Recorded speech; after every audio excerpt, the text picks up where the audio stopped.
Hey guys, it's Bitch for You. It's Robert. Obviously, you guys have been listening to this for what? This is episode 19. So today we have a special guest. We have MajicMan187. He's a Twitch and YouTube streamer. That's MajicMan187. You can find him on YouTube, Twitch, Twitter, Facebook, and Instagram. I'm going to link all that at the description of this episode. This guy was so cool to talk to, passionate about video games, his passion for streaming. Just you can tell just by when you listen to this, he's just so into it.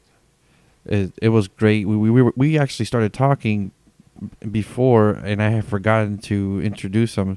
So we're talking for like a minute and a half, and then that's when we introduced the interview. He does his introduction, and the interview begins. I think it lasts for about half an hour or so, and then we start. After that's over, Javier and I start talking about some recent game topics, and then we go into the Stardom segment that Javier has prepared in the Cinderella Tournament. So at the end of the interview with MajicMan187, also known as Chris, probably at the 32-minute mark, that's when the rest of the podcast with Javier and myself begins.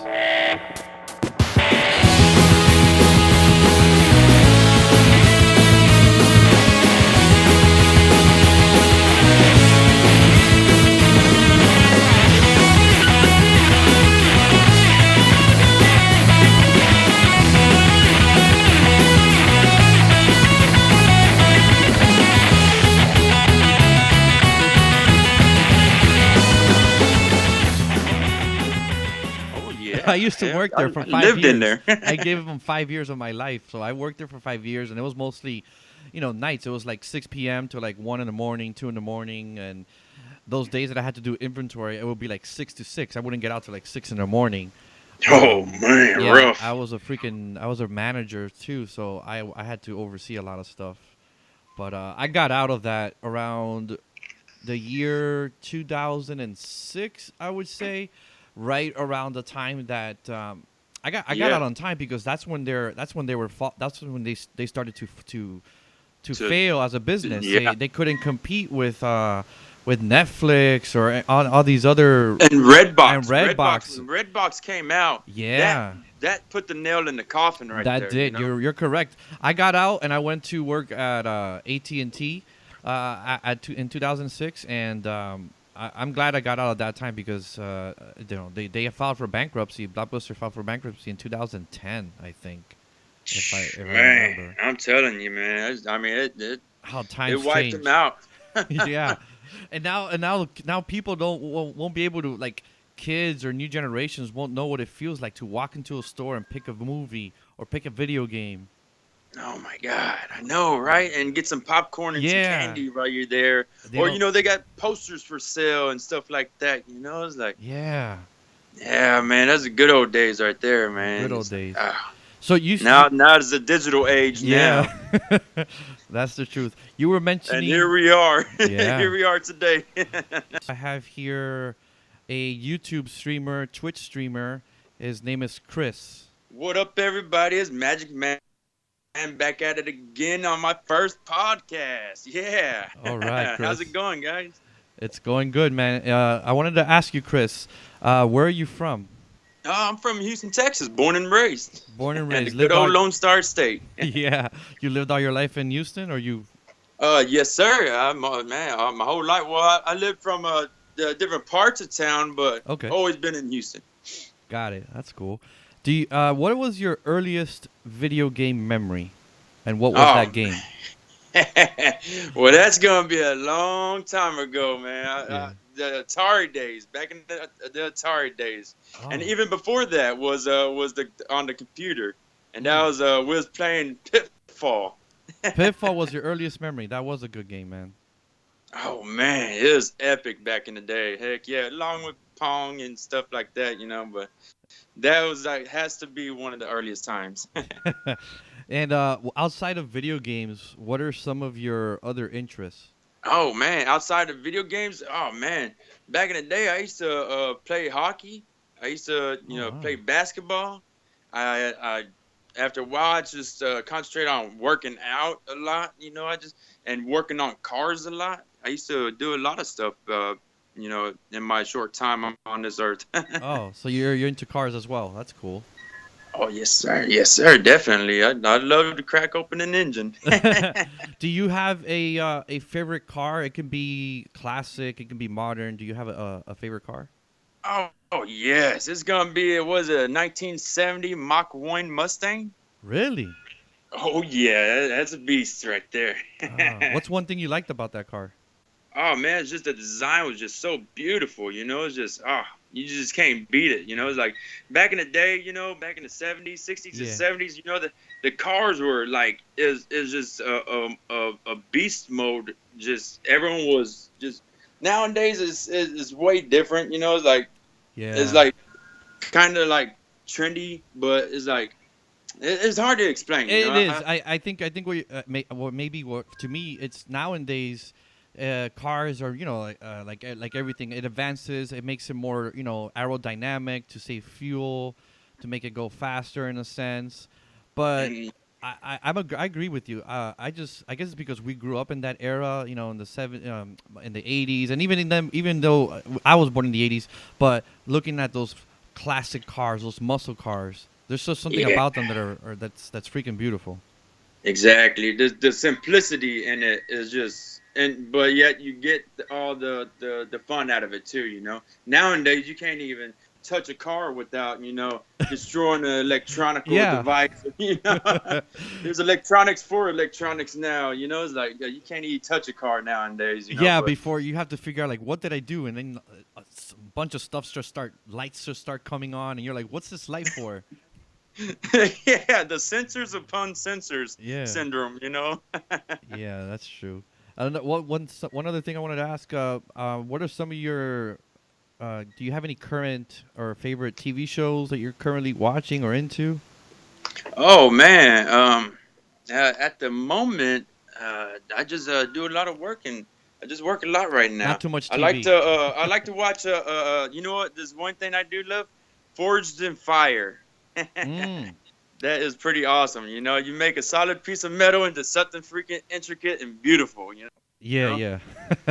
And in actuality, that's what I do for a living too. I make a solid piece of metal into something very sophisticated for aerospace or oil and gas field because as a CNC machinist, Yeah. precision is number one. And there's like a art in it. Where you can make nothing into something extravagant. And beautiful Yeah, and man. serves a purpose. That's true. What got you into streaming? What got me into streaming? Yeah, Oh on man, I YouTube got and me into Twitch. streaming because I've played games, video games all my life. I was a Yeah. huge fan. I was a huge gamer all my life, ever since my earliest memories. And I was born in the '80s too, and yeah, ever since I can remember. Nowadays I feel like I'm getting to a point in time where what I gotta show the world my love for games, and bring people into my world to share, to enjoy it, and Yeah. appreciate the simple things in life. And it's not all about work and paying bills and being serious all the time. Right. Why not? We only got one life. We need to live it. Yeah. That's cool. And do you remember the first video game you decided to stream, and why did you choose that? Oh man, well, actually, that was a that would be like a Call of Duty. Oh Call of yeah? Duty would. Yep. I had something, and me and my wife, that I known for 16 years. She's the almost only other girl that I know that is a hardcore gamer, just like me. And man, it just works out beautiful, man, because she's so good. I mean, she's better than me. And I've been playing longer than her, but she'll kick Yeah. my butt on Call of Duty. Oh Oh my man. god. So it's like, you know what? Let's do something. Let's start. If we're gonna start somewhere, we'll start it with this. You know. Yeah. That's fun. So yeah, man, What good times. were you inspired by a streamer, like somebody that you followed and you thought like, damn, I can do that? Well, yeah, you know, I seen a couple people like, you know, the big namers on YouTube, you know, like PewDiePie or you know like Markiplier or like Jacksepticeye. You know, it's like I see them, you know, it's like, you know, it's like almost like envy. You know, it's like, oh man, they're doing what they love to do. You know, it's like, Yeah. and actually, you know, they're just having fun with it. You know, and it's like, oh my god, why am I wasting my life just paying bills and just, you know, just going to work and, you know, just, you know, everyday thing, you know, and not really enjoying the thing what you really love to do in life, you know. Yeah, I hear you. Is that what motivates you to continue streaming on YouTube and Twitch? Oh man, it's the kids. The Yeah. kids, you know, that's what motivates me, man. They love it so much, you know. We while I'm streaming, man, you got all these conversations going on in the background, and they just like, wow, man, that's cool, or like, whoa, oh my god, watch out, or you know. And then, you know, after the streaming, you know, they messaging you, they talking to you, like man, they just so, you know, they love everything that you do and everything, you know. I just appreciate that so much, And you you know. It's love like, the interaction with the community, answering their questions or just interacting yeah, with them. exactly, you know. They you know, just having to share something in common, and you know, kind of like an escape from, you know, the harder side of life, you know, where you could just actually just enjoy life, Yeah. you know. And you know, it's just beautiful, you know. I love it, you know. Do And you know, that's what that really motivates me even more than what I was thinking of before. Whenever I started, you know, I when started just because I love games and I wanted to show. Now I see the reactions from the kids that see me, you know, die a lot of times on a game or something, you know, or or kick some butt sometimes, you know. It's freaking awesome, you know. It's a never ending learning experience. Yeah, And what you know, when did you actually start? When was it that it came to you and you in your mind and you said, "Man, I have to start streaming on YouTube or Twitch." And when how long ago was it that you actually started? okay, well, it was just recently, actually, say about 6 months ago, like back in November of last year. I Okay. started. I just had my phone. I had a cell phone, Yeah. and you know, it's the power of YouTube is you just gotta press a button, and bam, you're live. Hmm. You're recording right there. And what I used to do, is I'd prop my phone on top of like a stack of books and Oh, shoe okay. boxes and Whatever you and can. just to get a good freaking shot of me, you know, talking. And what I actually would do, I actually bought a headset and Uh-huh. I'd actually just talked about, you know, unboxing it and, you know, just looking at it, describing it, and, you know, just get, you know, just getting the details of it and everything. And what's funny about that is that my first headset I bought and showed, it was horrible. Oh yeah. The headset was horrible. So I went back 2 days later, bought a better one, and did another one. Hmm. Oh my god, it was so funny. It was a an update, you know. Yeah, yeah. Yeah, Oh you my gotta god. start Then somewhere. right after that, you know, right after that, I did demo games. I did they did the you know, have you heard of the Resident Evil 7? Yes. Hmm. Well, they had a demo game back last year Yes. for that game, and that was actually one of the first streams that I did. Oh, okay. And, you know, it was, and while I was streaming, it was actually my phone being faced.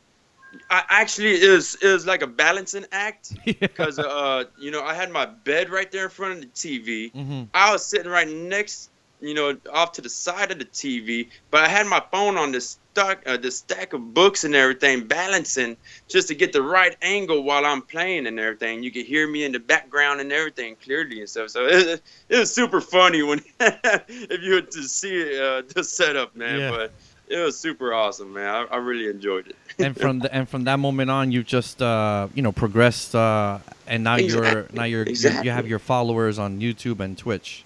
Oh yeah. I mean, at first, let me see, the first 2 months, Yeah. it was pretty slow, Yeah. It's with But anything. once you start learning what to do, and you start getting the better equipment and stuff, I still got the basics. I'm still real basic to what I'm doing. That's one thing about me. I'm very sophisticated, but I'm very simple too. I keep everything very simple because that's a lot less room to mess up on. Yeah. So you could just a lot less room for error. So you keep it simple, and you can't go wrong. Exactly. You gotta do what works for you. If that works for you, simplicity, go for it. That's the way I see it. And then in the future, you can always upgrade your equipment, and continue from then on. Exactly, and everything's happening so fast now. I'm already up to almost 200 subscribers, and most of them they come and watch me every single day. I try to stream almost every single day right after work. I work a 12-hour shift. Right. Now I come home for streaming, for a couple of hours every day. Wow. It's just the love of it. It's just so awesome, and now I'm starting to get sponsors, and I'm actually speaking of sponsors. The greatest thing that happened ever. It's like the funniest thing that I didn't ever see coming. It's like I got a sponsor for slime.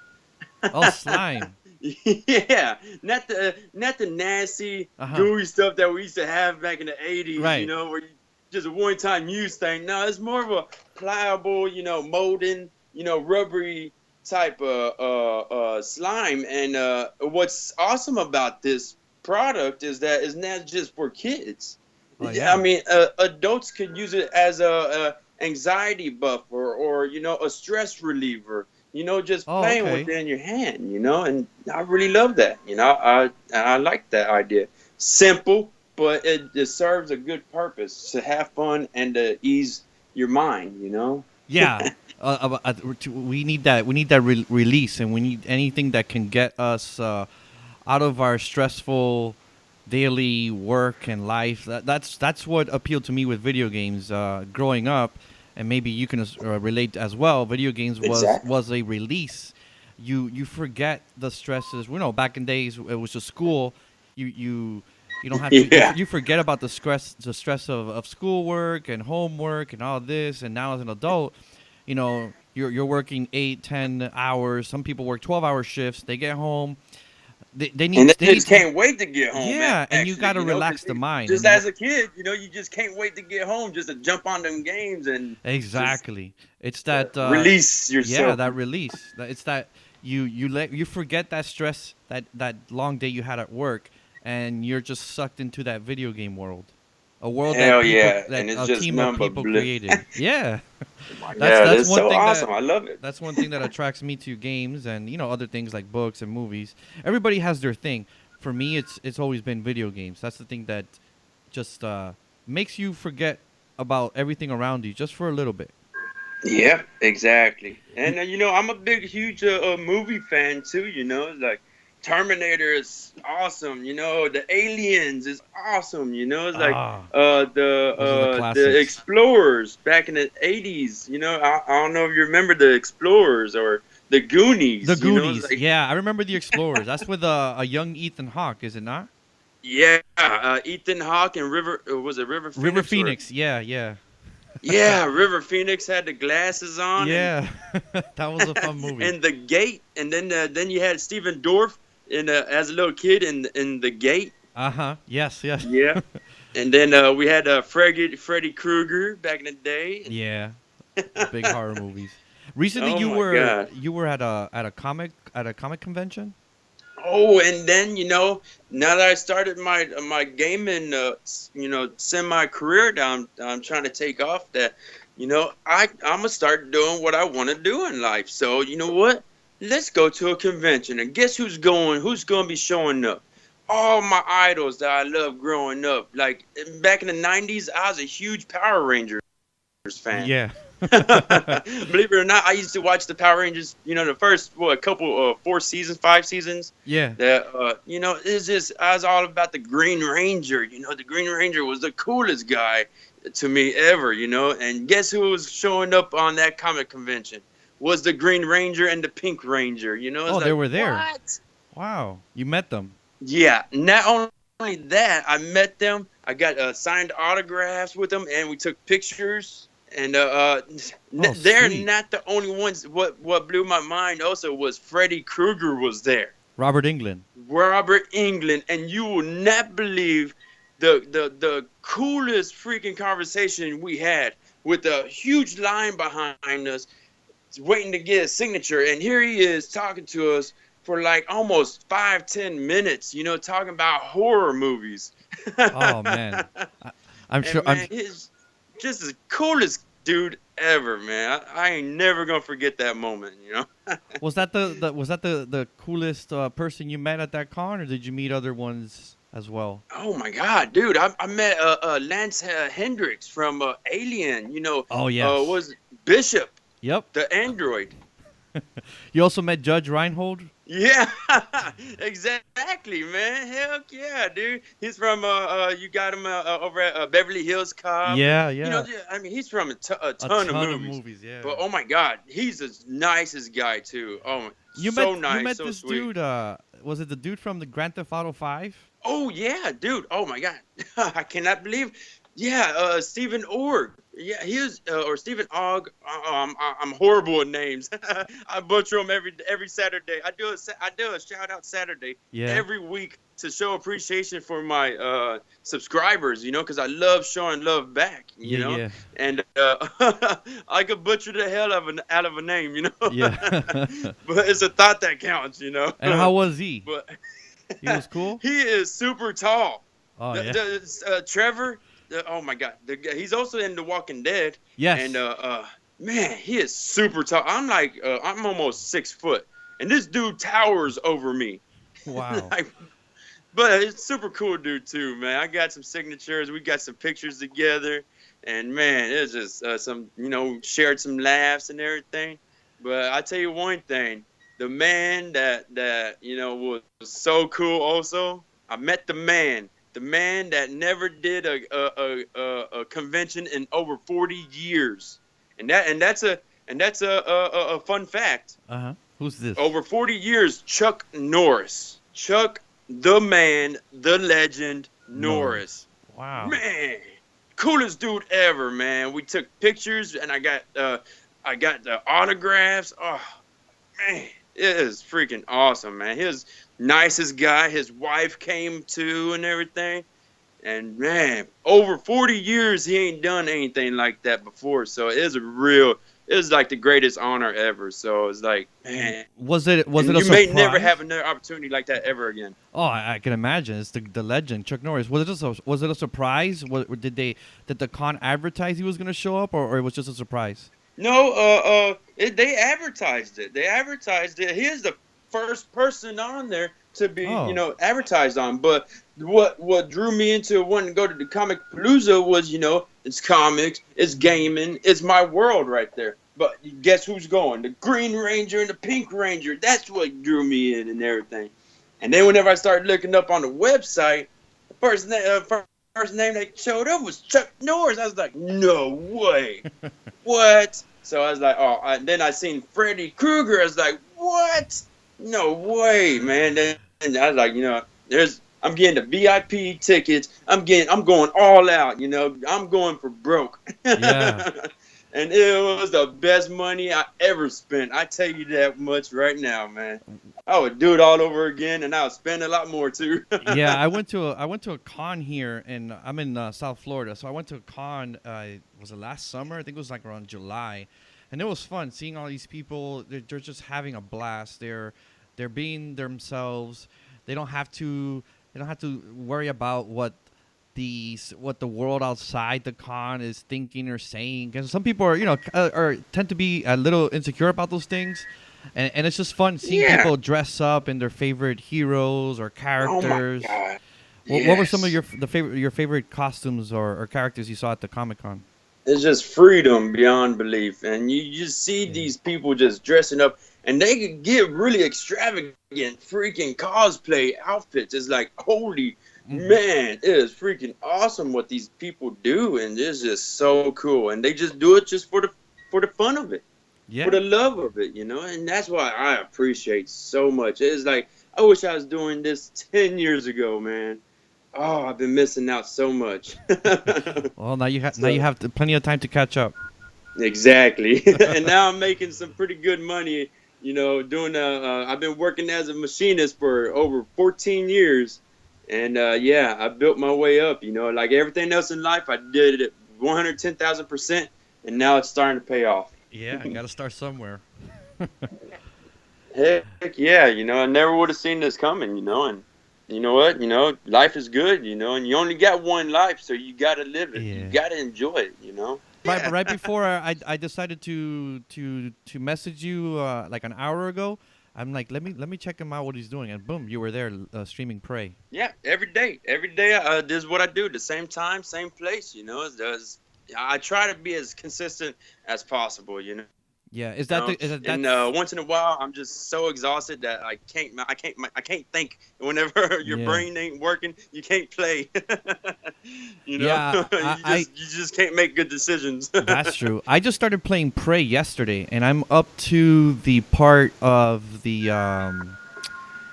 oh crap! What is it? It's the I just left the facility where you started, and now you see that you're in a space station, and you see like the moon and the planets outside the window. Right? Yeah, that's pretty cool, man. I'm still in the beginning. Like, man, I'm like 9-10 hours or no, I'm like about 12 hours into the game. And man, I don't even know how far, I don't know how long this game is, dude. Yeah. But it is so cool. You just have fun with it, I stopped playing this last night because this as soon as I got into that space station, this big walking like thing just killed me. Yeah, like the blobs and stuff. It's like I call them blobs, Yeah, because they really don't have a name. They're like morphing into all kind of objects too and What's stuff. What's the best way to kill that thing? The one that just killed me in the beginning, the walking. Oh one. Man, I just gung ho it. I'd shoot my goo at them. Right. You can shoot this goo gun, right, and it slows them down enough for you to pull out your shotgun and just run up to them. And the closer you are, the more damage it does. Okay. So you just gotta just unleash on them. And if you got some distance, you got a pistol. So you just unload that pistol on them real good too. So there's multiple different ways of doing it. So but it's all about strategy. You recommend the shotgun if you have one. Yep. Yeah, if you got it, use it. If you don't, then go with the good old fashioned wrench. Yeah, that's a little bit more difficult. Hit and move. Yeah. It's so awesome, man. I love it. It's so cool, man. Yeah, man. And I try to stay up to date with all the games. So like the other day I did a Little Nightmares. Have you heard of that? No. Is that like an independent game?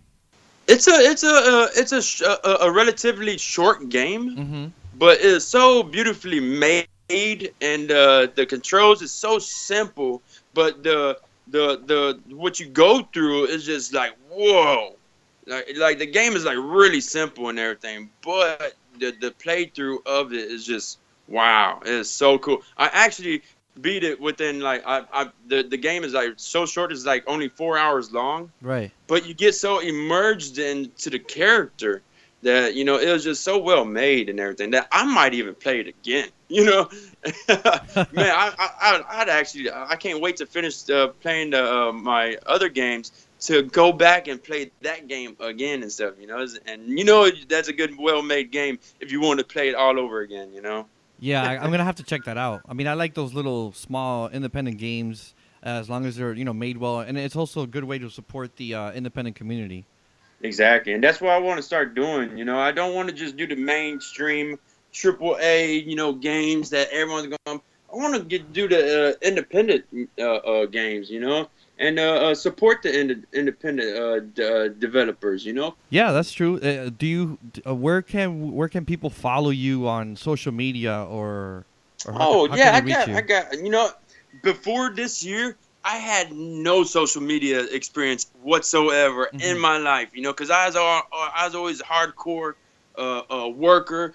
You know, 16-hour shifts at my job. Freaking come home and just do a little workout and pay the bills. You know, and I did that every day. You know, and then you know what? Since I started my little YouTube career streaming. Yeah. Oh my God! I opened up a Facebook. I opened up a Twitter. I opened up an Instagram. I opened up a Skype. Wow. I opened up a Snapchat. I just barely opened up Snapchat, and I did a and I had a meme of a fish with my face on it, and it's just funny. Yeah, yeah. It just it's awesome. So you can follow me on Instagram, Twitter, Facebook, MajicMan187. MAJIC187, MajicMan187. So, yeah, I try to keep everything the same, so you'd always know, it's me that you're looking for, So, Yeah. Makes it easier for us to follow you. Any exactly. any last words before we sign off? No, man. Well, you know what? For people out there that that feel a certain way about just life being born, and that people just paying bills and going home and paying bills and going home. Well, it's not all about that. It's all about living your life and enjoying it to the fullest and loving what you do. You love what you do. It's never going to be called work. It's always going to be you enjoying your life, and you never know when it's your time to go. So, I I could hear you. drop dead tomorrow, but you know what? I enjoyed the hell out of my life.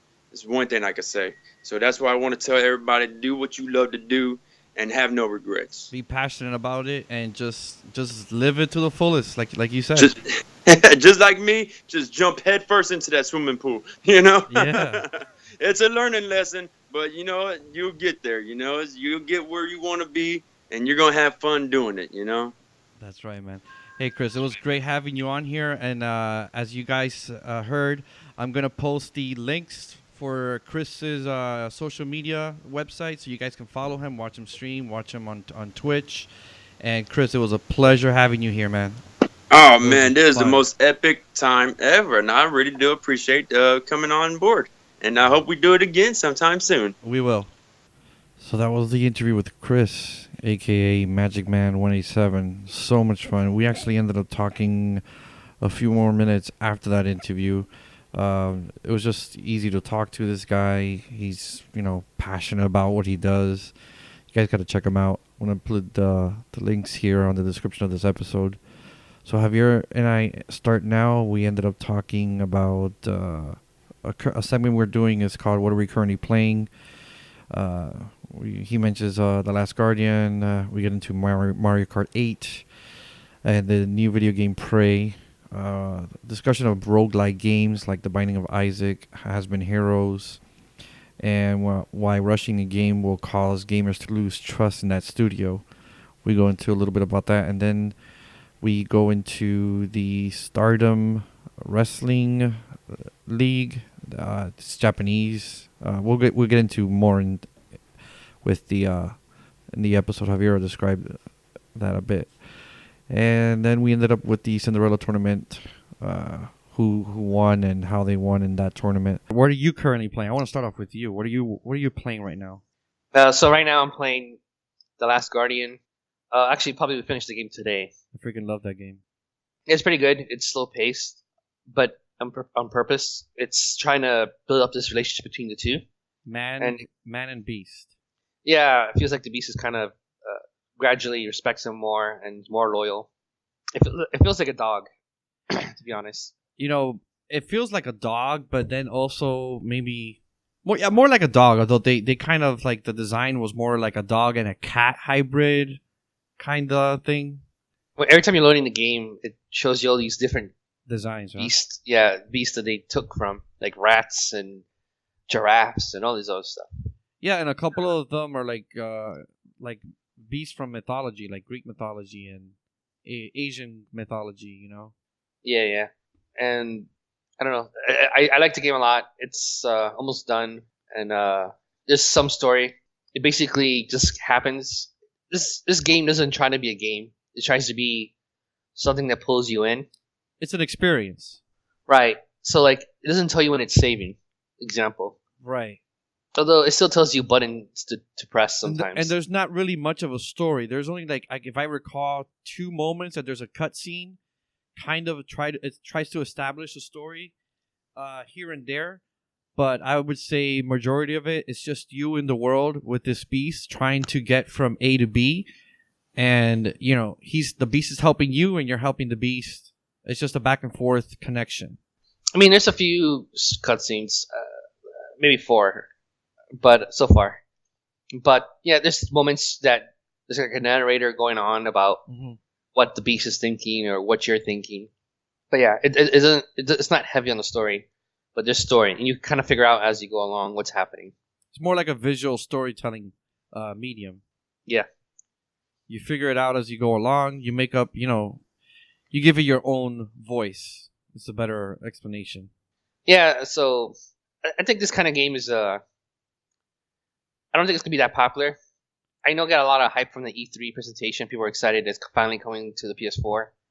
You can tell it looks like a PS3 game, but it's not one of those fast action paced games. Yeah, it's not a game for everybody. Not all games have to be like that. But yeah, it's not a game for everybody. That's the truth. It's from the creators of Shadow of the Colossus and Ico on the PS2 era. Shadow of the Colossus was released on the PS3 as a remaster.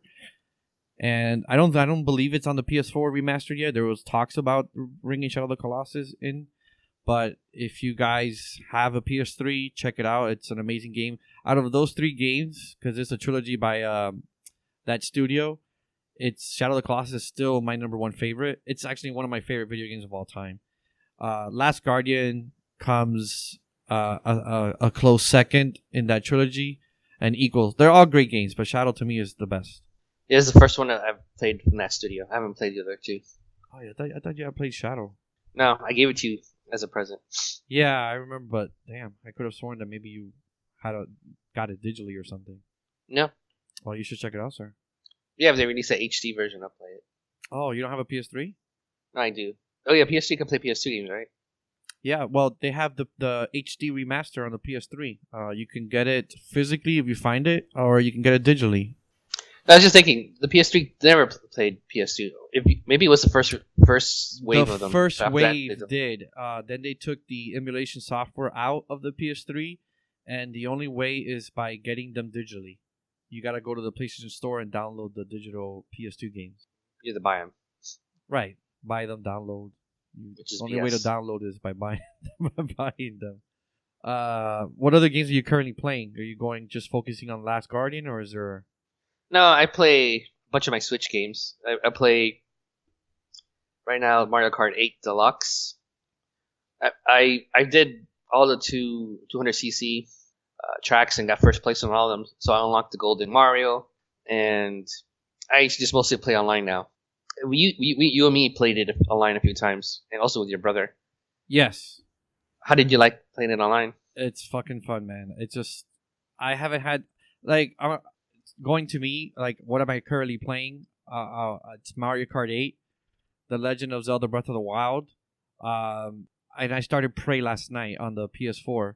But going back to Mario Kart, I've been playing Mario Kart more on the Switch than any other game on the Switch. That's how much fun I'm having with that game.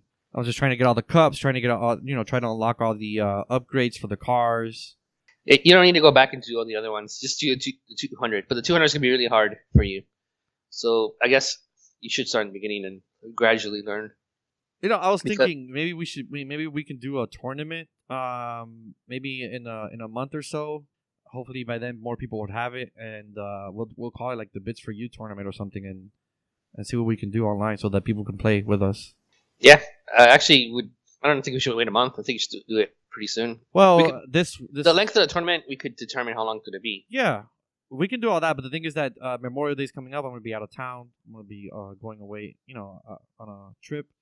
And then it might have to be like that's what I was saying, like early June. So in a couple weeks, maybe we can hash out. Okay, let's do that, and then we can let plans. the tournament run like the whole week or something.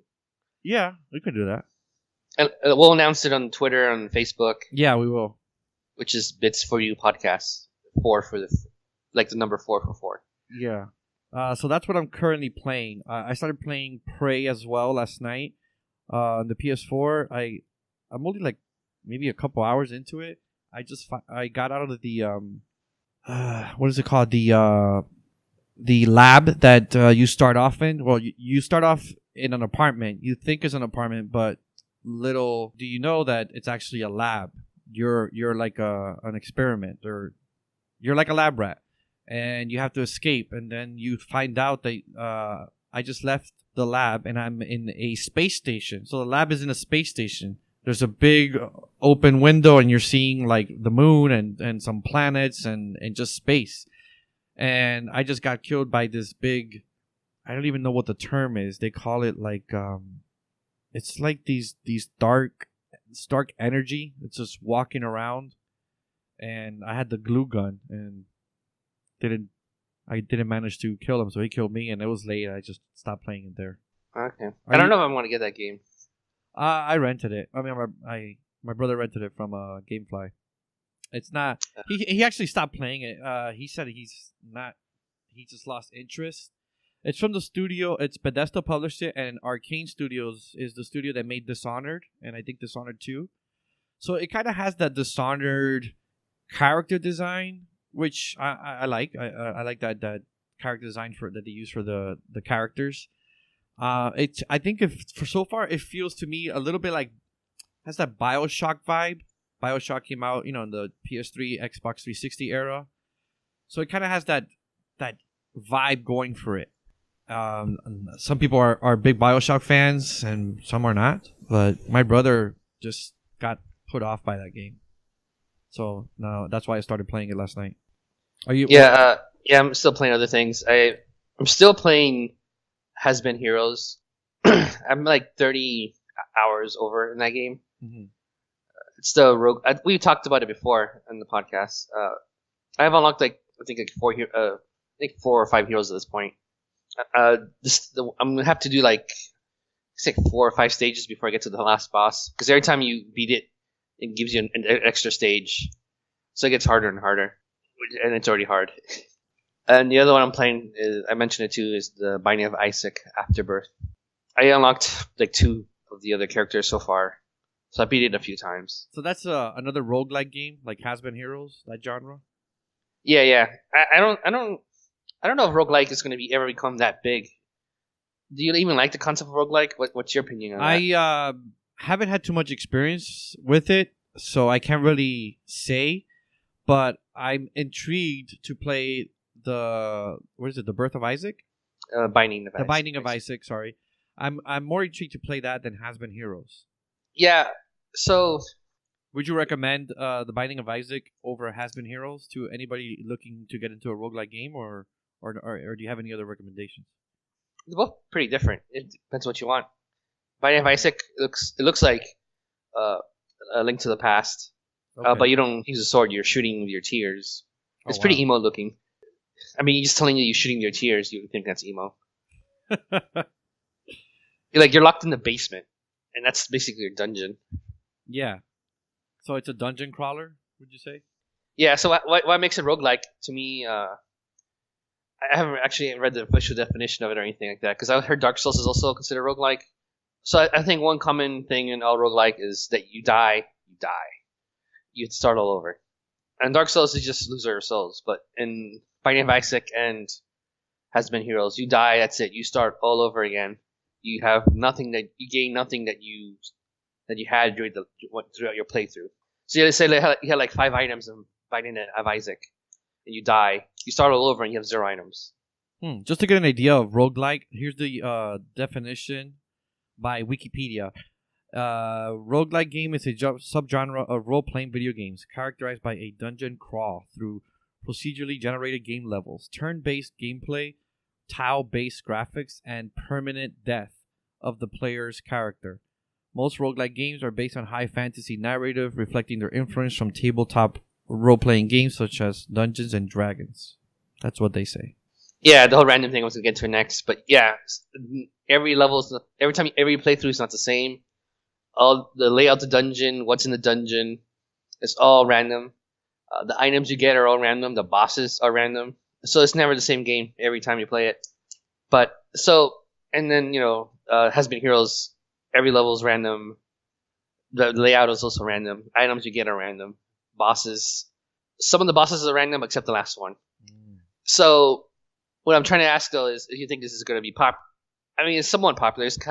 There's more games coming out for it, but I don't think it's ever going to get to the popularity of like mainstream popular. Like it's not going to be something everybody's going to be excited for it to get released or anything. No, yeah, I agree. I think it's going to remain like a small niche genre, and it doesn't involve the big budget to make a game. None of this Call of Duty, Assassin's Creed flashy graphics. I don't think it would get like that. I mean, the closest, like you said, was Dark Souls. Those are probably the most flashiest roguelike games that we have at the moment. Yeah, to me, Dark Souls is barely roguelike just because I think the only thing that makes it roguelike really is just that you die and lose your souls, but you still go back and get your souls. Yeah, it's none of it's random. Yeah, it's not considered a full roguelike game. It just has the common death aspect of it. Well, somewhat. Yeah. Exactly. So yeah, there you go. There's a mainstream game that people kind of say is roguelike, but then it's not to me because it lacks a lot of the other attributes. Mm-hmm. So that even someone that tries to become mainstream can't do that because I think a lot of people, if they die and they just lose everything, absolutely everything, that would just piss them off. Yeah, that's true. I'm fine with it because that's what I expect. I don't get. I don't know. What's the word? I don't like rage after dying or anything like that in a game. I've seen plenty of people on YouTube, even in person, rage over losing. So this is the kind of game that obviously would kill them. Yeah. One thing I wanted to touch on was that we posted it on Twitter. Was I think it was about a week ago. So Mass Effect, the Andromeda, had weak sales and not so good criticism.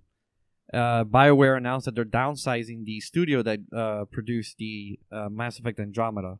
And what do you think about that? Is that surprising to you because of the sales and the criticism that was bound to happen, or are you surprised? Well, I heard they rushed the studio. So it's their own fault. Mm-hmm. So this discussion itself leads to why would you rush a release of a game when it's not done?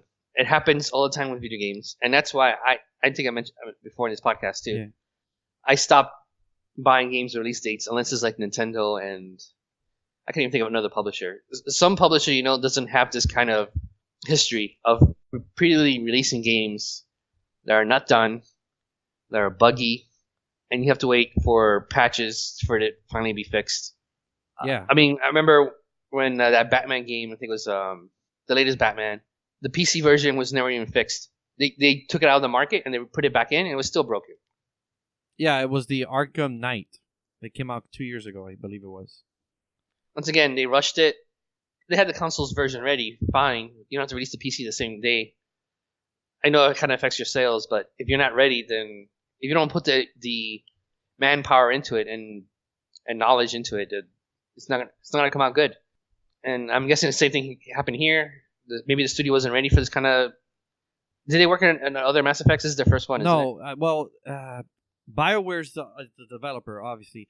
I don't know. I don't know if it was BioWare Montreal or another studio, but they had Mass Effect 3 was released in March, I believe, of 2012, and they announced this Mass Effect Andromeda at the end of 2012. I would say let's be more safe and say early 2013.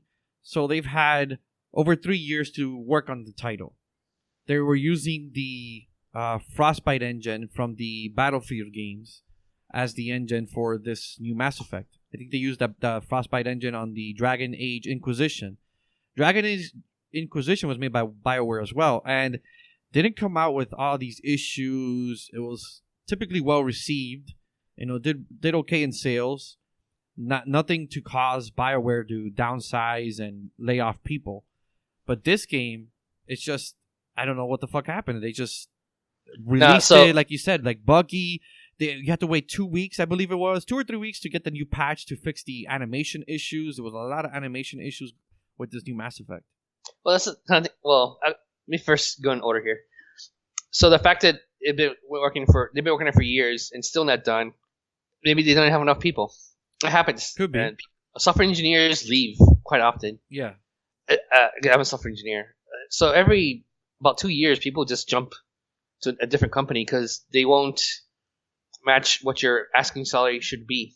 And that's a big problem. And so people keep on jumping left and right. Or in this case, in studios, game studios, you're making a game, the game is done, and you just move on to another project. Right. So they might have lost a lot of the original people working on this, or people with experience on this engine. And maybe a lot of people that were on this were new to it, but they were gaining knowledge, but just they needed one in 3 years. Actually, you just said the patch came a little bit after. Why didn't you just wait another 2 weeks or whatever long it took? Nobody caught that. Like, really? Like, their quality team just didn't see the animation? Or they just didn't care? I can tell you right now, people catch this stuff in software development. I believe you, but it just doesn't add up. No, this is what happens. Because before I started working, I thought they would try to fix as many as bugs they would, and then any bugs that you find afterwards was a surprise to them. Right. That's false. They usually have a thorough QA. Now that's another debate. Sometimes they don't. Mm-hmm. But usually something with a lot of money in it, you would have a lot of testing involved. I mean, like, not even talking about like play testing. I'm talking about like people doing like software Q&A. Yeah. Software QA, and and they find these things and they create bug reports on them, and it's there. What happens is there's enough. Let's say there's a big backlog of them. Like, let's say there's 300 bugs. Well, we can't move forward with only maybe 50 of them. The other 250 we'll let go because it's not a blocker to continue the development. Right. They figured that they could fix that later on with a patch. Well, so in regular software cycle, you go for the high priority things, you'll fix them, and then maybe once you'll have phases where you're working on something new, and then you may work on bug fixing, or there might be some people who are actually just work on the fixing. So there's always bugs, and they're aware of them. I guarantee you that animation thing, that's way too easy to catch. They had bug reports on that. They just released it even with that bug report. To meet their deadline. Because they pushed the game back, I think, a whole year. And it still came out with these major issues. Let me put it this way. If there was a bug that affected the main story, that stopped you from continuing the main story, that is a high priority bug, and they'll fix that immediately. Animation is cosmetic, so they probably don't consider it as a major issue. Yeah, but obviously people have a problem with it. And games are cosmetic. Oh, there was a bunch of memes on the internet about the animation issues. Like, it was freaking laughing stock for weeks after its release. Yeah, so if you have something like that, I feel like these studios need to have bad publicity, a better understanding of what should be released with the game. Like, have a great understanding about that, because you can't release these games with like that kind of problem. Look at Nintendo. How many times do you hear about Zelda, Mario, whatever game of theirs having problems on release date? None. Yeah, never. Because they're smart. They push it back. Oh, we're not ready. We need 6 more months. They push it until they feel they have a game that is ready. Yeah, look at Breath of the Wild. How long has that been in development? And then they never actually gave us a release date till almost, when I bet you when they gave you the release date, they're like, yeah, this game is going to be ready. Yeah, they gave us the release date. I believe when they announced the Switch wasn't it in October? So yeah, it was like 6 months ago, or no, now like 7-8 months ago. But around that time is when they announced the release date. Yeah, so they only give you 6 months knowledge about the release of the game, and I think that probably goes for most of them. So probably by that 6 months, the game's done. They just have to go through marketing, producing the cartridges for the game and stuff like that. Whatever. Right. And shipping and all that stuff. And if you own a Switch, you go to the eShop, you can watch the making of the Breath of the Wild, and they tell you we started making the game in 2013. They started with a 2D version just to get the gameplay mechanics down, and when they felt confident with the 2D version, like it looks like a Link to the Past graphics, then they took that and they started converted it into an open world. I bet you that kind of stuff, that kind of development doesn't happen in most places. Exactly. Like, that was pretty Nintendo neat seems to me. very thorough about it, and they'll take their time to release their games because they know how valuable their IPs are. And that franchise, The Legend of Zelda, they put so much care into that franchise. Every single version that they release, it's just, their top team is usually working on it. Yeah, even the Mario games too, like as well. Top 10 selling games of all time. I bet you, and I think I saw it earlier in the week or last week. It's pretty dominated by Mario games like Mario Kart or Super Mario World or something like that. Right, because they put It's talent, they put care. Yeah, another studio that our game series, Grand Theft Auto. That too. I'm sure you'll find something, but it's nothing to this level. No, you're right. They take their care. They take time. They said that it was 5 years to make Grand Theft Auto 5. They released it on the PS3, Xbox 360, the fall of 2013. Hold on, just pause right there. Yeah. 2013, right? Right. That game is still in the top 10 in the top charts. Monthly sales for the games. Yep. That game is still top 10 after 4 years of release? 4 years. You're right. People still are buying that game or playing it. It's a top 10 selling game 4 years in a row.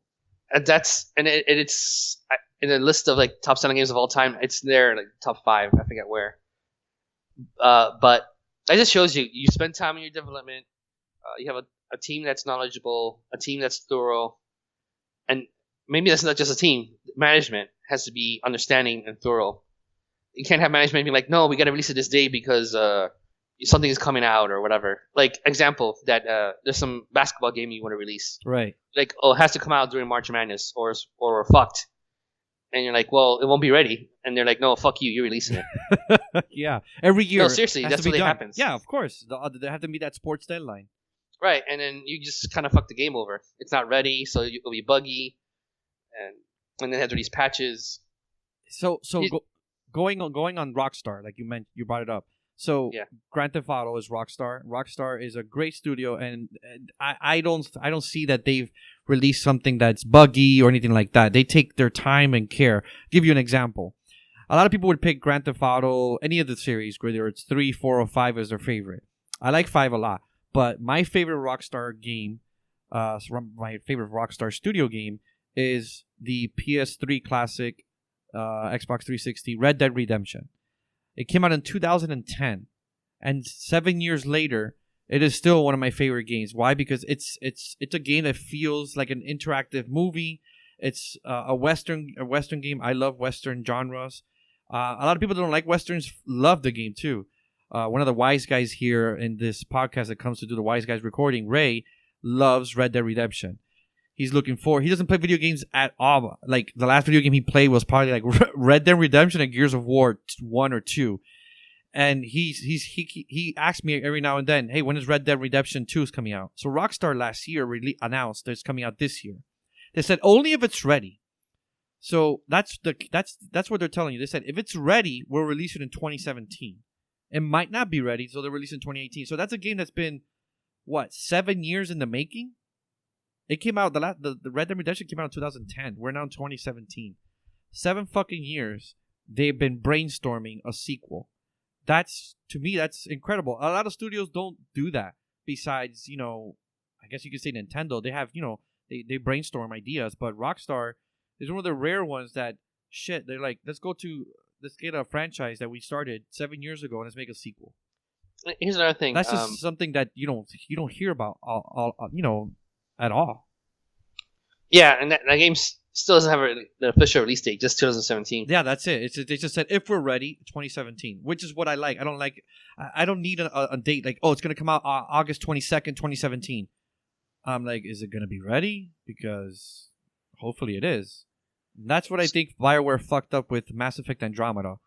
They delayed it for over a year and a half. Maybe they felt pressure by EA, the publisher, and they're like, you got to release it first quarter. First quarter was what they released it in March, was it? Late March, and it came out to all this bad criticism. Yeah, and here's another thing about taking so long on making a game. They're paying a big team of software engineers to work on this for 7 years. That's not cheap. No, it's not. So that's another problem with taking so long, and I can see why this causes this kind of problem. You have to assume, okay, I worked on this game for 5 years. It's gonna make mega bucks, and then if it crashes, right, you're pretty burned there. And here's something to add.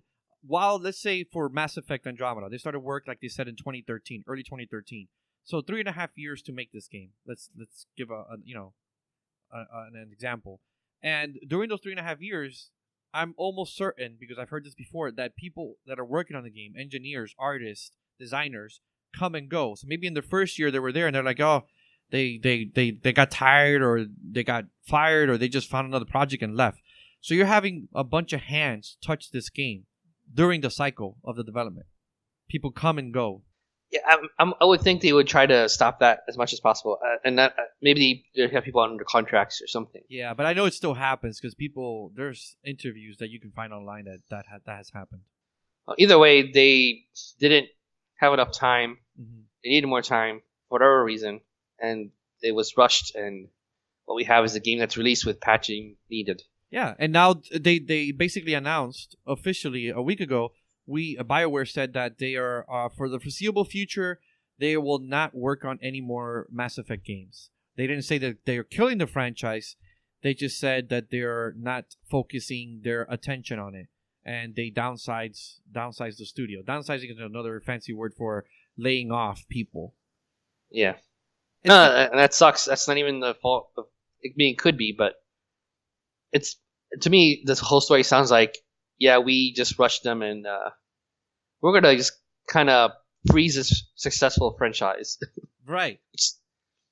It's like if someone had some really successful franchise, and then it was like, well, we fucked up on this release, so we're gonna and there's bad PR on it, so we're gonna take a big break. Ubisoft did that with the Assassin's Creed. They haven't released an Assassin's Creed in 2 years. Why? Because the last one, they had two year after year they were releasing Assassin's Creed, and each one got worse and worse. One of them, I think, was the fifth game in the series, was so bad that people complained, and Ubisoft started giving like refunds, or I forgot, free games and stuff to please their fans. They did the smart thing by saying, hey, we're not going to do it anymore for 2 years. There's a big rumor that this E3 they're going to announce an Assassin's Creed. Maybe they learned their lessons in the past 2 years. Maybe they're going to release it this year, or hopefully they release it early next year. That way it gives them more time to make a better game. But I personally don't need a fucking Assassin's Creed every year. I couldn't even keep up. I played 1 and 2, and I was like, I still have. Dude, I haven't even played the fifth. Yeah, that was 4. So I haven't played the one after 4, the pirate one, Black Flag, and I haven't played the one after that, which is I think is the one in London or something. I haven't played the last 2 or 3. Yeah, because I those kind of games I'm not gonna play repeatedly every year. When I take, I work and I have things to do. Not that I'm better than anybody or anything. I'm too busy to play them all the time. I could probably play 10, maybe 15 hours in a week, or versus what I used to play like 40 or 60 or something like that. Some crazy amount of hours. I can't do that anymore. So if I did those kind of hours, then yeah, I could play Assassin's Creed every year. But with what I have, I can't. I'm not gonna be playing that game every year. I want to play other stuff. Exactly. It's crazy, man. So, yeah. Well, so I'd like to jump into the Stardom stuff now. Let's do it. Yeah. So for Stardom, just to give you a background of my goal here is, once in a while, and I'll have a wrestling segment where I describe a promotion that's not Raw or SmackDown, WWE. And Stardom is one of them. Stardom is another Japanese promotion, but it is only has women in the roster. Mm-hmm. So it's all just women on women wrestling. It's not meant to be taken perverted here or anything. I don't know if it made it sound like that, but it's if they want to take it perverted, that's their opinion. We can't control our listeners' opinion, sir. Yeah. They No, just wanna it's straight watch- up. They want to watch women fight women. Go right ahead. So it's taken very serious. It's competitive. I should say very serious. There's some silliness going on in the. There's a in lot Stardom. of fucking silliness in it. I just saw Yeah. a couple of videos. Come on now. So I'll go into some of the stars and then actually some WWE news related to that, which is kind of sad. So, anyways, Stardom is known for having some of the best women wrestling in the world. Their top stars right now, I would say, is Io Shirai. She's definitely considered the best women wrestler in the world. She just goes crazy in the ring. Everything she does looks perfectly well done. I haven't seen her really botch or anything. Not that you have to be botchless, but that is one of the criteria to be one of the best, right? And everything she does looks very vicious. She'll do crazy things like she's a good moonsault technical wrestler. Yeah, and she's also kind of a powerhouse. She'll German suplex like heavier set women and everything. I was watching a match with her. You sent it to me with her and Tony Storm. That entire match, it's a very good technical match. They're just like on point with all their moves. They're not missing a beat at all. Right, and that's usually her matches, to be honest. So I know she has a match with Rebel, and Rebel is someone from Impact Wrestling that's not known to be a technical wrestler, just kind of a flashy wrestler. Mm-hmm. So I forget if that's taken place yet or not. I don't watch it I'm not up to date like that. I do watch it pretty consistently. It's just so much wrestling in a week. I'm not always up to. She's very up to date with acrobatic that. too. She's just like right now. I'm just watching a video. She's like flipping, doing backflips. She's like a fancier, a better version of Rey Mysterio. Yeah, actually, she does a 619. That's one of her moves. That's exactly. I just saw that. Yeah, so obviously she's awesome. The other wrestler I want to mention is Kari Hojo. Mm-hmm. Her gimmick. Versus Io Shirai doesn't actually have a gimmick. She does have like a mask. It's kind of like a teddy bear. But Kari Hojo is like her gimmick is a pirate princess. She's known to have the best elbow drop in the business. She's also fantastic in the ring. If it wasn't for Io, she honestly would be the star or the ace of Stardom. But Io is the star and ace because of her moveset and what she can do in the ring. Hojo is she's one of the best too. It's just sadly she's in the shadow of Io, in my opinion. Yeah. But she's another fantastic wrestler. She's also a multi-champion, just like Io. I keep on going back to Io. I did forget to mention she's currently in a 500-plus day title reign in the company, which nowadays in wrestling is really super rare. WWE will brag about 1 year. Well, this lady is over that 500 plus days. Yeah, reaching 2 years, almost 2 years. Yeah, it's crazy. Yeah, and like I said, Hojo, as far as I know, she was kind of a locker room leader, or kind of help with the talent. Right. A role given to her after an incident, which I'll talk about later. And then another big star in this company is Mayo Iwatani. I think I said the name wrong, but yeah, that's she's the one you were. Let me see. Yeah, you sent me that clip. Yeah, she's really good in the ring as well. She's basically Io's like best opponent. When those two have matches, they're always insane. You can watch some of their matches. I think any of their matches really. One versus one. Are you posting some of these on the Twitter? Say what? Are you posting these clips on Twitter? I haven't posted anything I've given you. I only posted one thing on Twitter, which was. You should post it on when we put the episode on Monday. Oh yeah, I will. I think Mayo's ring gear kind of comes up like a Final Fantasy-ish thing. One of her things is too when people throw streamers in the ring, she starts spinning around, and she's just a fan favorite. She was covered in those freaking streamers. Yeah. And she, like I said, she's like another big star in the company. There was rumors of her retiring, but apparently she commented on that and said she's not retiring. I didn't read the comments myself, but I saw people were talking about it in Reddit. She's, like I said, another great wrestler, another big star. And then one of the other stars I'd like to mention is Toni Storm. It's easy to say because she's not Japanese. I believe she's Australian. She's gorgeous. She moves in the ring very well.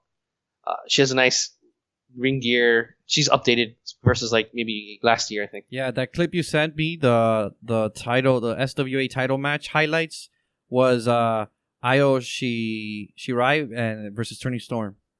Yeah, and to be honest, that's you should post that clip on Twitter on Monday. Yeah, I saw their match from last year, and it was awesome. I was watching it with the coach, and we were like, if this match was in WWE, people would be like, this is match of the year. But the funny thing is, Io has matches like this quite often, and like almost a lot of her matches could be match of the year.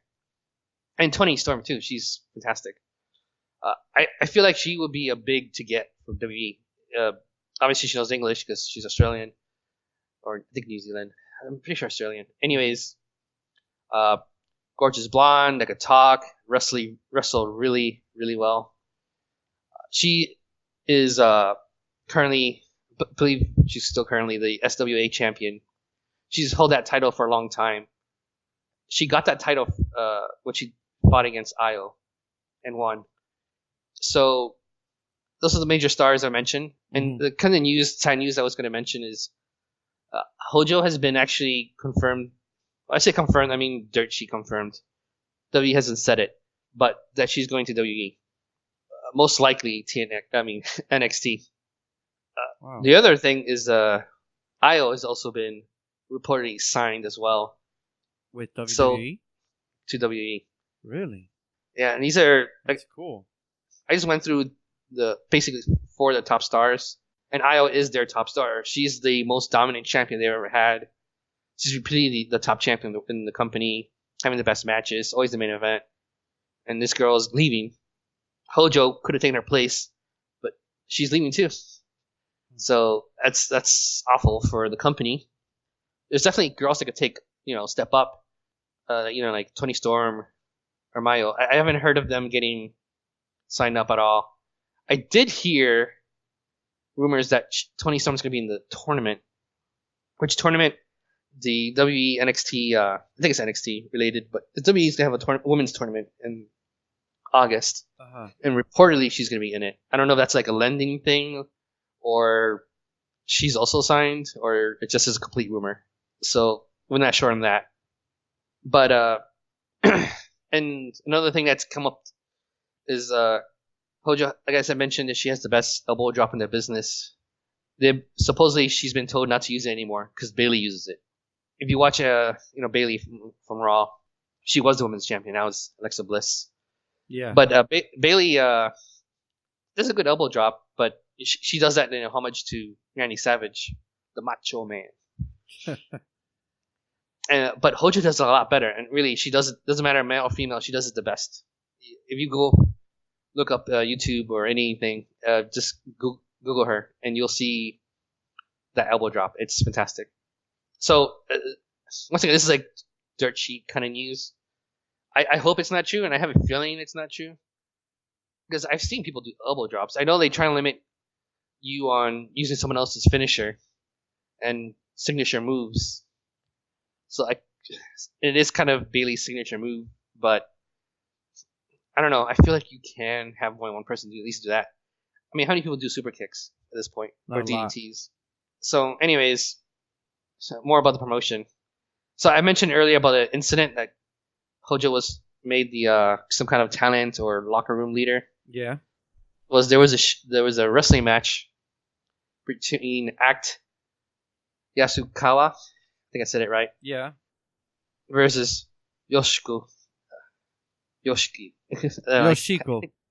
Yoshiko. Yeah. Sorry, I kind of suck with these pronunciations. And so that match had some build up.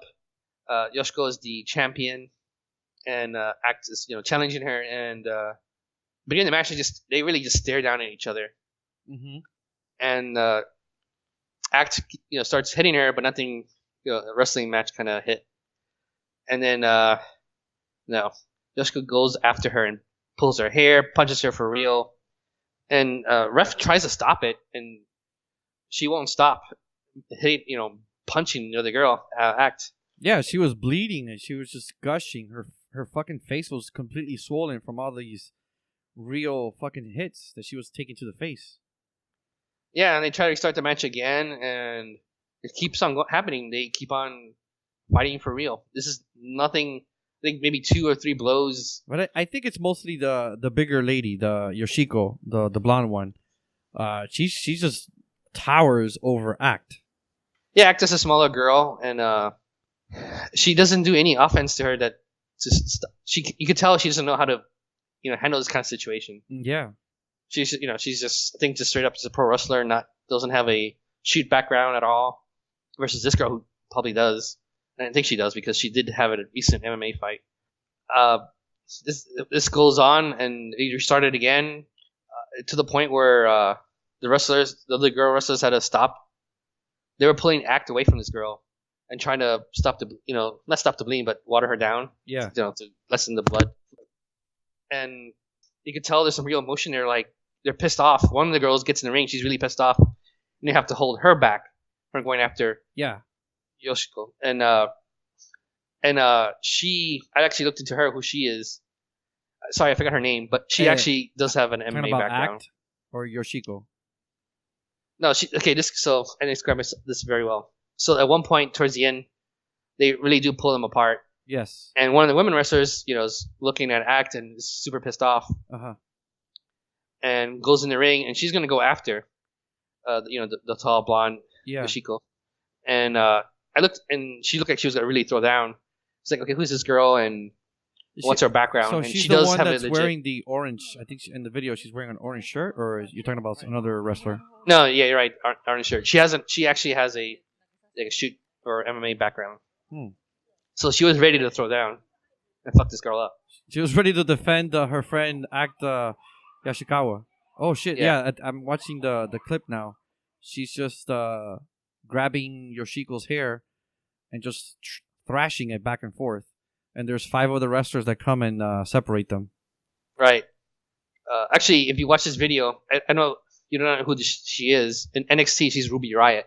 She's actually in Act's corner, and it's one of the girls helps to pull her back. And Chris Wolf is there too. And I haven't mentioned her, but she's one of my other favorite Stardom wrestlers. But yeah, this is really unprofessional. We don't see this kind of stuff happening. I was surprised to even see this or even hear about it, because this match causes Act to retire. Dude, which is really sad. She was completely getting swollen. Huh? Her face is swollen. She's like, she's being dragged out of the arena, like screaming. Yeah, those screams are not like pain. Yeah, those are like I want to kill you kind of screams too. Yeah, they're pain and upset screams. Crazy. Yeah, man. You watch this and like, okay, this is not a work. This is not part of the match. These girls are just going at it. I said, and you don't see this anymore. No one would do this, especially in WWE, because you do this in WWE, you get fired. Yeah. And even then, it wouldn't even get this far. So, just to give you some insight on the injuries here, Act suffered a fractured orbital bone, a broken nose, concussion.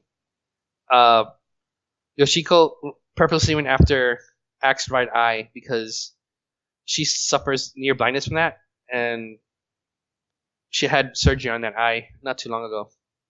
But when this match happened. That sucks, dude. They stripped Yoshiko of the title, suspended her indefinitely. She never went back, basically, to Stardom. Referees were also penalized. I think it was like 30% pay cut. And like I said, sadly, we lost Act. She's not lost her in life or anything, but she's no longer. I think she came back for one more return, but she just couldn't do it in the profession. So she's out of wrestling. She's out of professional wrestling. Now, Yoshiko is that tall blonde lady that's basically destroyed Act. Sadly, she actually had a MMA fight for a promotion called Road Fighting Championship. but it was in South Korea. This happened. I'm trying to remember the date. I know it was recent, but she won the fight, and it was like a knockout in the first round. So this girl has some kind of shoot or MMA background and knows what she's doing, and she took advantage of another woman, and like she hasn't had a wrestling match since then, I think, or maybe she has, but very. I would think at this point she's blacklisted because of what she did. You just don't see this stuff anymore. I think I said that so many times already, but I was really shocked when I saw it. What did you think when you saw it? It was fucking crazy, man. That wasn't expecting that. Like when the referee announced that the match was to begin, they just stood there for like what literally felt like a minute, just staring each other down. And then Act starts, walking around trying to get close to Yoshiko, and they just start going at it. Yoshiko just starts pulling her hair, smashing her face in. These were not like wrestling hits. These were real fucking hits. Her nose, she starts gushing. I was like, what the fuck am I watching? Am I watching an MMA fight or what? Because that's what it felt like. It was not a wrestling. It was not, to me, it did not feel like a professional wrestling fight. Right. I remember I read a review of the match, and they were thinking it was a shoot work, meaning they purposely hit each other for real, but it was a work. Right. But those kind of injuries, there's no way. Yeah, no, that was I'm gonna fuck you up physical pain, like straight up pain with those fucking hits. I never saw it live because I only got to the promotion a few months ago, mostly because of Io, seeing some of her clips and stuff. But yeah, now looking at this first, I know what happened, but just looking at it, I'm like, yeah, this is for real, and this is not some kind of work. So getting away from that bad news or sad news, should I say, about that incident. I did watch recently the Cinderella Tournament. So yeah, interesting name. What did you think when you saw that name? I was like, what the fuck are we watching here? Yeah, this is like, I don't know. To me, this classical Japan or vintage Japan, where kind of some silliness is put into stuff. Actually, if you watch Stardom, if you subscribe to Stardom World, you'll see that they have like slumber parties and stuff. Like what are you talking about? Slumber parties? It's basically they're in their pajamas and they're doing an interview. Oh, so it's not like a slumber party match, like a wrestling match? No, they're just talking like normal. That's fucking weird. Like I think in IO, and one of them is like all about she has a crush on Tanahashi, a wrestler from New Japan, which I mentioned in a previous episode. And you have some weird stuff like that. It's actually I forgot the Japanese word for it, but it's some kind of there'll be idols that will post things like this and fans will buy a DVD or something, or they're maybe just showing off, or they're talking or something like that. Some kind of like idol worship almost. But basically, that's what it kind of comes off as, to me at least. Anyways, so the Cinderella Tournament is still pretty serious. It's whoever wins gets a title shot. That's what happens. So so there's a rules for this tournament is a 10-minute time limit, and you could eliminate the other person by pinfall, submission, or throwing them over the top rope. This whole tournament didn't have too many over the top ropes. I think there was like 2. I have this written down, to be honest, because I can't remember all the matches. I was gonna go through some of them, but I'm gonna mention some of the wrestlers that have been in this tournament. So I'll start off with the foreigners. We have Jessica Havoc in this tournament. Yeah. You saw her. What did you think of her? She's a very tall, intimidating lady. Yeah, she moves kind of slow in the ring, probably on purpose, but I kind of wonder. I'm not sure, but she comes off as this. I'm gonna kill you. I'm a heavy. She comes out in the ring with a freaking gas mask. I'm like, what the heck is this? Like trying to be ferocious with a gas mask. Right. That's her game, basically. She does decent in this tournament. She wins her first round, and but she will lose later on to I'm trying to remember now. Actually, I have the notes on this too. And it was a double elimination because it was over the top rope. I'll get back to it when I remember. Anyways, another foreigner is Tessa Blanchard. Mm-hmm. She is the daughter of Tully Blanchard, who was in the Four Horsemen with Ric Flair, and she's also the stepdaughter of Magnum TA. Really? Okay, yeah. Her boyfriend is also famous, which is Ricochet. Ricochet is Prince Puma in Lucha Underground. He's pretty popular now. I think he's one of the most popular wrestlers out there right now in the indie scene. And another foreigner in this tournament is Rebel. Like I said, she's from TNA. Like I said, I think she used to be a Cowboys cheerleader. Mm-hmm. So a cheerleader turned wrestler. I think she was trained just by TNA. So I didn't know what to expect from this match. Her first match was against Toni Storm, and she got eliminated in that match by a pinfall. It was a quick. All these matches in this tournament are pretty quick. It's a 10-minute time limit. Actually, now I remember about Jessica Havoc and Io. That's the second round, and Jessica loses. So does Io. They just both go over the top rope. I actually did not like this match. Jessica Havoc versus Io Shirai. Why didn't you like it? I don't think they have chemistry. Oh. And when they both got thrown over the top rope, I guess it doesn't matter who hits it first, but you could but they didn't really hit it at the same time. They tried to make it look like they hit at the same time. Because what happens is Io puts a sleeper on Havoc on the outside, and Havoc eventually falls over. So they both, hit the floor. And they're both eliminated from this tournament. Sometimes Jessica Havoc is just standing there waiting to get hit. I don't know if that's a communication. A few times I saw that in that match you sent. Yeah, I don't know what it is. She's communication problems, or that's how she plans to be. It kind of comes off as awkward to me. Yeah, it's even though we're not gonna get into the whole realism, it doesn't seem raw. That's what most professional wrestlers. That's their goal, to make it seem raw, to make it seem like it's not prepared. She was making it seem like that to me. I'm like, what the fuck is she doing? She's just standing around, looking and just waiting. Like maybe it's a timing issue. Maybe it's something that just needs to be addressed by somebody or her trainer or something. She needs to step it up, Yeah. Otherwise, I like her. It's just sometimes it comes off as awkward. So I think that's all the foreigners in this tournament. Because Stardom does usually have a few foreigners in the company for a few months or a few weeks. So usually, actually, that's basically almost clockwork.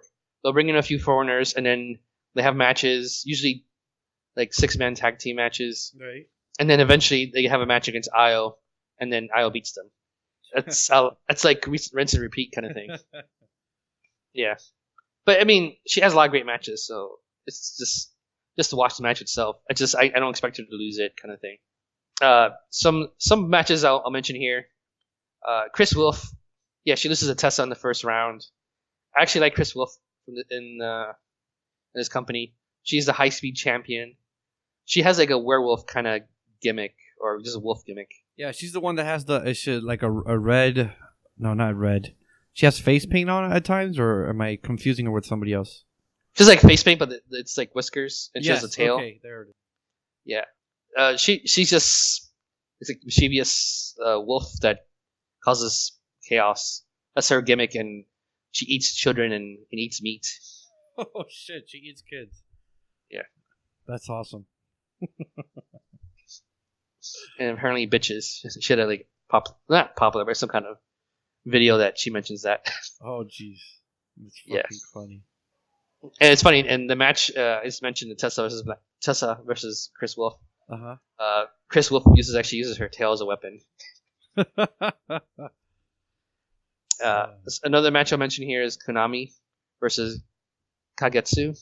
Konami actually was trained by Konami, the developer Asuka. of the Metal Gear series in Castlevania. Yeah, exactly. Her. No, actually, she was trained by Asuka. She was Asuka's protege, and She has some fucking brutal kicks. Yeah. She's pretty good, but she loses in the first round. Another match I mentioned. Let's see. I would say another match I really liked was Kari Hojo versus HZK. Mm-hmm. I liked the match a lot. It was very fast paced, intense. There's a lot of super close pins on Hojo. I like this match a lot. I would love to see him fight again later on. They both get eliminated because time runs out. Time runs out when HZK was pinning Hojo, and it's just time limit. So I don't know if she actually would have pinned Hojo, but it was a good match. So that caused another double elimination. There's a few, so I think there's only 2 in this tournament, which is that one and the one with Jessica Havoc and Io. Yeah.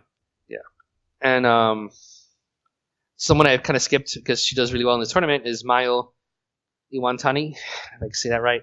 Yeah, anyway, right. She won it last year, the tournament. And her first round, she faces a girl named Hetza. Actually, she's another foreigner. She's just from Mexico. She's a luchadora. Is that how you say it? Luchador. Is it just luchador, I guess? Yeah, a luchador. You're for females? Okay. In Spanish is luchador. Yeah, I know, but just... the female word, luchadora. Yeah, there you go. So she has a mask on, and she faces Mayo in the first match and loses, and then Mayo has a match against Kagetsu. I can't even say that. Kagetsu. Yeah. And Mayo wins this one as well. She throws Kagetsu over the top rope. Oh, jeez. Kagetsu is in Chris Wolf's stable. Didn't she have a gas canister? Yeah, she does that a lot. She has Okay. that, brings it to the ring, uses sometimes a weapon. She's another like heel, kind of silly, a bit. I like the match. I like her. She's she usually has, so they're on the stable. Her. Why the fuck did they attack Mayo after the match? Kagetsu. They're just the bad guys. They're the heels. Oh, I gotcha. Yeah, they even kind of interfere in the match as well. Even with interference and all that stuff, Mayo still wins. But I like the match and just heels beating heels, and I liked it. Mm-hmm. So the final is Toni Storm versus Mayo Iwatani. Toni Storm just had how many matches? I think she had Rebel. She defeated Rebel. Right. And because of these double eliminations, she didn't really have any other matches. Except until she fought against Mayo Iwatani. Yeah, so Mayo had 3 matches. She had to fight, each round. And I was saying 3 matches, I mean 3 matches in total. Right. And then Toni just had 1 match. And then this one will be 2. So, Toni's more fresh in this match. It's a good match, and Toni Storm wins the tournament. I know I just say it's a good match. It's kind of saying Mayo is always like kind of the wrestler that gets thrown around the ring, but she's also very technical, and this gets technical too. I expected a good match, and it was very good. I didn't expect Toni to actually win. She won, so she'll get a title match later on, which I did hear that Toni does face Io. I haven't watched the match yet, but I know that happens recently. This tournament happened in April. I think it was April or March. Sorry, I'm a little bit behind on the dates on Stardom. I just wanted to mention this tournament because just to mention some of the current girls on the roster and get you a feel of what they do. They bring in some foreigners, they participate, and they do all this stuff. Toni is actually, she's a foreigner. She's actually in the company. So the 2 foreigners that are actually really in the company are Toni Storm and Chris Wolf. They both live in Japan. Chris Wolf has an interesting story. I keep on mentioning her because I do like her. Her gimmick is interesting to me. She was also not. She was a fan of Stardom, and then she actually got trained. She got trained, and she was just some English teacher in Japan. She moved from I think Chicago. That's where she lived. So she's speaking English very well. Yeah, she grew up in the States. That was a bad Japanese accent, by the way. Yeah, she can speak Japanese. Not like super awesome, but she's pretty good at it. Mm-hmm. I mean, good enough. I saw one of her interviews. I say interviews. She was just doing a Periscope, and she was saying that she helped Hojo with her paperwork that was in English, which she didn't say from who, but probably WWE. Very likely. Yeah, so I mentioned her. I don't know. This is another thing that we didn't really see in this tournament. I'll mention is they usually have younger girls wrestling. When I say younger, I'm talking about 12, 14, 16-year-olds. You think, what the fuck is this? There is a 12-year-old. I think now she's 13. She wrestles actually decently and honestly better than some of the model tournament wrestlers we've seen in the States. You'll be surprised. Like, even the young girls are pretty good and better than some of the wrestlers in the States. Not to be mean, but I was kind of surprised. There was actually even a 9-year-old who had a match in this company. In Stardom? Yeah. Well, their work age limits are different than America's. Well, so the 9-year-old had a match against Kenny Omega, a dude. Are you fucking shitting me? No, and Kenny Omega is really a big name right now in New Japan Pro Wrestling. You had that 6-star match in the Tokyo Dome for Wrestle Kingdom against Okada. He's also the leader of the Bullet Club, which I've mentioned in my episode with New Japan about the Bullet Club. He's considered the leader, and this match does not happen when he's like in the Bullet Club or anything, but because he wrestled for another promotion. I got to mention is DDT or DTT. I think it's DDT.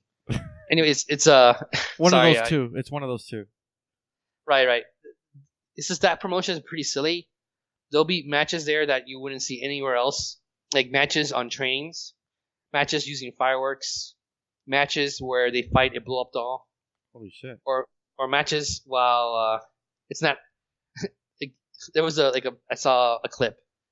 There was a match that was happening backstage, and two guys are starting to have sex. Yeah, I mean, obviously they didn't see no penis or nothing, but it was like, what the fuck? Jesus. And that's that kind of promotion that is, and he was from there, and they asked him to wrestle this 9-year-old girl at Stardom because he's known to do these wacky things and be open, and also he's very good in the ring.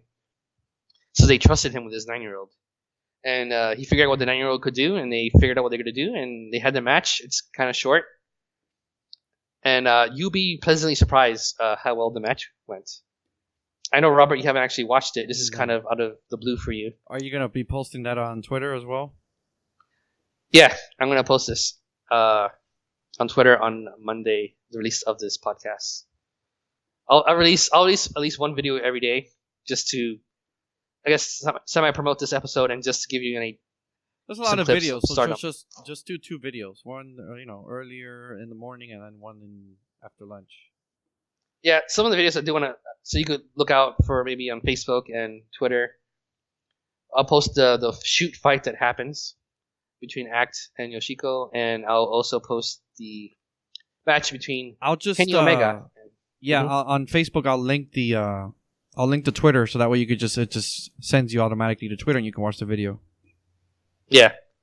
I mean, if you don't want to, if you look out for our tweets and see specifically what we're talking about, or you just look on YouTube. But if you just want to be lazy, just go to our Twitter and you'll find it with Bits for You podcasts. So overall, I love this promotion. I didn't hear too much of it till I was on Reddit and people kept on talking about it. And I'm a big fan of it. I subscribed for a few months now. And sadly, W is picking up some of these girls. I don't know what they're going to do with them. Like the 2 girls I mentioned, they don't really know English. So I don't know what to do with them. Are they going to put them with Asuka, who's in NXT? Who knows? Yeah, I think they're going to go right to NXT. I don't think they're going to the main roster. Only reason I don't think they're going to the main roster is because even though they have the ring skill, I think they need to pick up their English. I think that's one reason Asuka's been in NXT for so long. I know NXT is trying to become its own brand, which I applaud and I would hope it becomes its own brand and its own style. But usually the top stars in NXT wind up in going to WWE main roster, which is like Raw or SmackDown. So Asuka has been learning English. She's gotten better at it. So I'm thinking that's one of her things, holding her back. So probably in a future episode we'll talk in more lengths about NXT. Maybe by the time I'm talking about NXT, we'll have something on these two females we just talked about, Hojo and Io. Si, senor. So I think that wraps up my my piece on Stardom. Do you have anything else to put in? That you're fucking badass. And keep doing what you're doing. Word. That's it. Until next time. So that was it. Episode 19 is over. Thank you so much for listening. Please follow MajicMan187 on YouTube, Twitch, Twitter, all his social media that's here on the description of this episode. Please, if you like this episode, review and rate us on iTunes. That helps us out a lot. It just takes a second to do so. And you can follow us on Twitter, Facebook, Bits for You podcast. The description of this episode is going to have the links. You can email us at bitsforyoupodcast@gmail.com. Any questions you have for us, any segments you want us to start in the future episodes, anything you want us to talk about, topics, whatever the heck you guys want.